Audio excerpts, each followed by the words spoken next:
Pada zaman dahulu, banyak manusia yang memiliki kemampuan-kemampuan luar biasa, dan mereka memutuskan untuk berpindah dimensi ke dunia yang tidak terlihat atau gaib. Apa alasannya? Yaitu untuk mencari ketenangan dalam beribadah dan lebih memilih mendekatkan diri dengan Allah dan melepaskan duniawi. Jadi jelas, Saranjana itu bukan bangsa jin, tapi bangsa jin ada bersama mereka. Ada jin muslim, ada juga yang fasik. Mereka memiliki wilayah masing-masing dan juga pembatas wilayahnya masing-masing. Jadi, meskipun mereka di dimensi yang sama, mereka itu terpisah. Bagaimana Saranjana hidup? Mereka hidup sama seperti manusia biasa, bekerja, berkeluarga, bersekolah, dan terkadang mereka juga masuk ke dimensi manusia, berjalan-jalan, makan-makan, dan berbelanja. Jika mereka tertarik dengan apa yang ditawarkan oleh manusia, mereka tidak akan berpikir dua kali untuk membelinya. Bagaimana pihak Saranjana dalam membeli barang-barang di dunia manusia? Orang-orang Saranjana itu pemikirannya menarik, tidak menyukai suatu hal yang dipersulit. Contohnya, ketika ingin membeli sesuatu, ya tinggal dibeli. Mereka tidak suka memikirkan suatu barang itu harganya mahal atau murah. Yang terpenting, jika mereka suka dan menginginkannya, pasti mereka akan langsung membelinya, tidak peduli berapapun harganya. Kenapa pihak Saranjana banyak membeli barang di dunia manusia? Karena harga barang di dunia manusia itu lebih murah dibandingkan di Saranjana. Misalnya, nomor telepon, harganya di dunia manusia berkisar puluhan ribu, kecuali nomor telepon yang dipesan khusus mungkin agak lebih mahal. Ya, sedangkan di Saranjana harga satu nomor telepon itu mencapai 1 jutaan hingga puluhan juta. Ditambah lagi, itu juga harus melalui sistem yang cukup ketat. Jadi tidak semudah itu pihak Saranjana mengganti nomor telepon mereka. Ada kejadian lucu saat saya suatu hari sedang berjalan-jalan. Saya melihat satu kios kecil di pinggir jalan dan sangat ramai pembeli. Saya mendekati, ternyata dia menjual es kelapa muda. Tentu saja, kedatangan saya membuat pemilik kios dan pengunjung lainnya terkejut.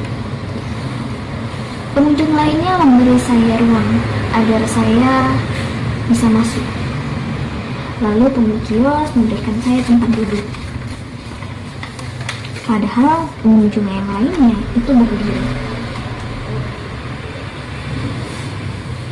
Dan saya takjub, meskipun tempat dia berjualan kecil, tapi sangat ramai pembeli. Karena mereka sangat ramah dalam melayani pelanggannya. Dan saya pun berbincang cukup lama. Mungkin dari kalian ada yang berpikir, memangnya berapa es kelapa muda di Saranjana?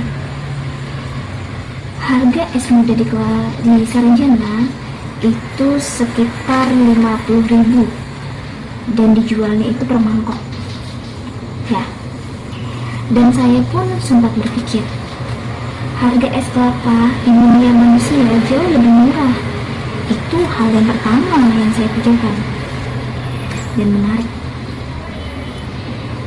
tidak jauh berbeda dalam hal makanan. Di Saranjana juga harganya cukup mahal. Jika kalian ada yang berhasil masuk ke Saranjana dan kalian sedang lapar atau sedang mencari makanan, pesan saya, janganlah kalian masuk ke tempat makanan seperti di dunia manusia. Karena harga makanan seperti itu di Saranjana harganya cukup mahal, bisa mencapai ratusan ribu hingga jutaan. Bagaimana harga kebutuhan bahan pokok di sana?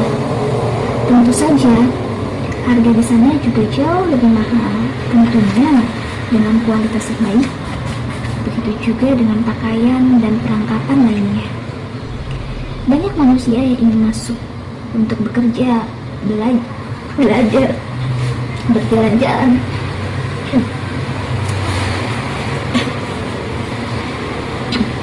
Di sini saya tegaskan, itu tidak mungkin dan tidak semudah yang kalian pikirkan. Coba pikirkan baik-baik. Jika kalian masuk ke Saranjana, di mana kalian akan tinggal? Apakah di sana ada yang kalian kenal? Apakah kalian pikir setelah kalian masuk, lalu kalian bekerja dan mendapatkan penghasilan, dan kehidupan kalian akan terjamin semudah itu? Tidak. Semuanya membutuhkan waktu dan kerja keras. Tentu juga tidak semudah itu. Pendapatan di sana tergantung dari pekerjaan yang kalian dapatkan. Sementara pengeluaran di Saranjana sangatlah besar. Ditambah lagi jika kalian adalah pendatang, kalian masih harus mencari tempat tinggal sendiri. Dan saya rasa itu berat untuk kalian. Jadi lebih baik kalian hidup di dunia kalian, jalani dan syukuri. Itu jauh lebih baik. Tapi di antara kalian masih saja ada yang keras kepala. Mudah-mudahan ini menjadi bahan introspeksi ya. Jalani kehidupan kalian sebaik mungkin di dunia kalian. Dan bersyukurlah meskipun kalian berada di titik rendah sekalipun di kehidupan kalian. Dan satu hal lagi yang ingin saya tegaskan, baru-baru ini saya sudah pernah bicara, jangan terkamu di saat pihak Saranjana sedang beribadah. Beberapa hari yang lalu saya mendapat laporan ada yang bertamu saat sholat maghrib berlangsung. Ada juga yang datang saat sangat cuaca atau suasana sudah sangat larut. Itu sangat tidak sopan. Selain itu juga saya masih mendapatkan informasi masih ada pengunjung yang mengambil batu dan juga pasir dari Saranjana. Saya tidak mau membuka informasi dari mana dia berasal. Yang jelas dia berasal dari luar pulau. Sekarang saya bertanya, apa yang ada di pikiran kalian? Kenapa harus melakukan hal-hal yang menyimpang seperti itu? Apakah kalian manusia tidak punya rasa malu? Allah menciptakan kalian sangat sempurna. Lalu untuk apa kalian lakukan hal semacam itu? Jauh-jauh datang dari luar pulau hanya untuk melakukan hal-hal bodoh seperti itu. Sungguh memalukan. Dan saya berpesan, jika ada siapapun yang menjual barang, air, atau apapun yang mengatasnamakan Saranjana, tolong jangan dipercaya. Karena saat ini ada orang-orang yang mengambil keuntungan dari viralnya berita tentang Saranjana ya. Dan saya harap kalian dapat memahami dan mendengar informasi yang saya berikan kali ini dari awal hingga selesai. Semoga ini menjadi pelajaran untuk kita semua untuk menjadi manusia yang jauh lebih baik. Dan terima kasih banyak untuk waktunya. Assalamualaikum